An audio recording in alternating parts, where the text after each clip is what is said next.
রমজানে social media ব্যবহার করা সব না গুনাহ? আজকাল আমাকে অনেকেই প্রশ্ন করে, হুজুর রোজা রেখে ইউটিউব ফেসবুকে রিলস দেখলে রোজার কি কোনো ক্ষতি হবে?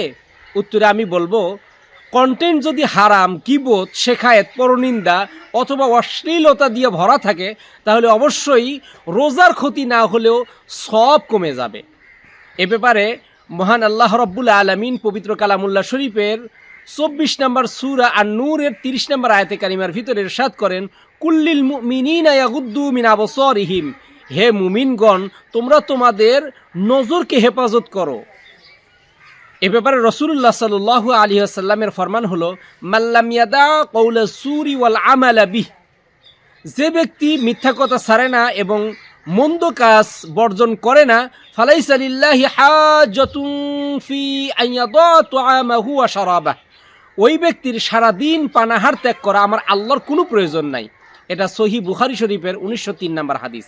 এখান থেকে আমরা অনুধাবন করতে পারি, রোজা রাখলো কিন্তু মিথ্যা কথা ছাড়লো না, পরনিন্দা, গীবত, শিকায়েত ছাড়লো না, মন্দ কাজ বর্জন করলো না, তাহলে ওই ব্যক্তি সারাদিন উপোস থাকা, সারাদিন পানাহার ত্যাগ করা, এটা আমার আল্লাহ পছন্দ করেন না।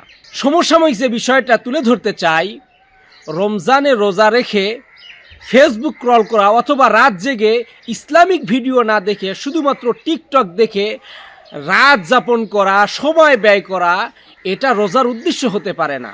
রোজা তো নিজের আত্মশুদ্ধির জন্য, রোজা তো তাকওয়া অর্জনের জন্য। তাই তো আপনাদের শিক্ষণীয় যে বিষয়টা বলি, এই তাকওয়া, এই খোদাভীতি, নিজেকে পরিবর্তন, এটা শুধু স্বাভাবিক জীবনে, বাস্তব জীবনে করলে হবে না, এটা ডিজিটাল জীবনেও আনতে হবে। অর্থাৎ আপনার নিজের চোখ এবং কানকে হেফাজত করতে হবে। আপনি নিজে কখনো কারোর গীবত করবেন না, পরনিন্দা করবেন না, এবং কেউ যদি কোনো পরনিন্দা করে, কেউ কোনো গালিগালাজ করে, সেটা আপনি শুনবেনও না।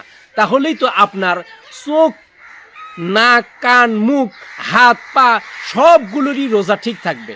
যদি এভাবে আপনি করেন তাহলে আপনার প্রত্যেকটি অঙ্গ প্রত্যঙ্গের রোজা আপনার পুঙ্খানুপুঙ্খানুরূপভাবে সঠিক হবে। আল্লাহ রাব্বুল আলামিন আমাদের তৌফিক দান করেন।